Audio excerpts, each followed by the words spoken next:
Hi అండి, welcome to my home blogs. ఇవి స్వచ్ఛమైన జున్ను పాలండి. దీంట్లో ఏ కల్తీ లేకుండా నార్మల్గా పాలు తీసుకొచ్చారు. ఇవి నేను జున్ను తయారు చేయబోతున్నాను.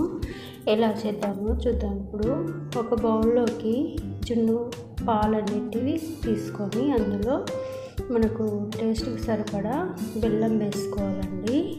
అలాగే బెల్లం వేసుకున్న తర్వాత కొంచెం ఒక స్పూన్ అంతా షుగర్ కూడా ఇందులో మిక్స్ చేసుకోవాలి.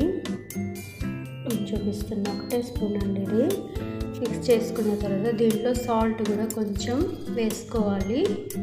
ఇలా వేసుకున్న తర్వాత దీన్ని మొత్తం కరిగించేసేయాలండి. బెల్లం అంతా కలిపి కరిగించిన తర్వాత మరొక బౌల్లోకి దీన్ని టర్న్ చేసుకుందాం. ఇప్పుడు జల్లెడ తీసుకోవాలి.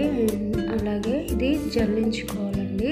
ఇలా జల్లెడ పట్టి మనం పక్కన తీసుకోవాలి. చూసారా, డస్ట్ అనేది ఇలా వస్తుంది.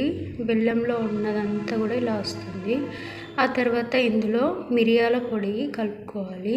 తర్వాత యాలకుల పొడి కలిపేసుకోవాలండి. బాగా మిక్స్ చేసుకొని దీన్ని పక్కన పెట్టుకొని మరొక బౌల్ తీసుకోవాలండి. మరొక గంజు తీసుకున్న తర్వాత దీంట్లో ఒక 2 గ్లాసులు వాటర్ పోసుకోవాలి. ఇలాగా వాటర్ పోసేసుకోవాలి 2 గ్లాసుల వరకు.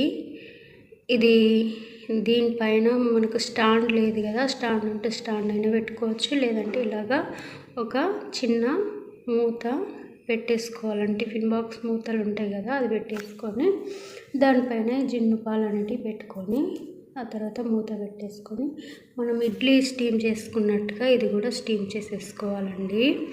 ఇలా స్టీమ్ చేసుకున్న తర్వాత ఇది ఉడికిందా లేదా మనం చూసుకోవాలి. ఇలా చాకు పెట్టేసి చూసుకుంటే మన చాకుకి కొంచెం కూడా అంటకుండా ఉంటుంది కదా, అప్పుడు మనం దించేసుకోవాలి. చల్లారిన తర్వాత దీన్ని మరొక ప్లేట్ అనేది బోర్లించుకొని ఇది రిటర్న్ తిప్పేసుకుంటే చాలా బాగా వస్తుంది.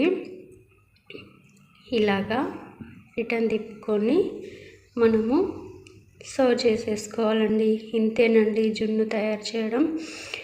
ఇది చాలా బాగుంటుంది. ఈ విధంగా మీరు కూడా ట్రై చేయండి. ఎలా ఉందో ఎలా వచ్చిందో నాకు కామెంట్ రూపంలో చెప్పండి. ఓకే, లైక్ చేయండి, షేర్ చేయండి, కామెంట్ చేయండి. బాయ్ అండి.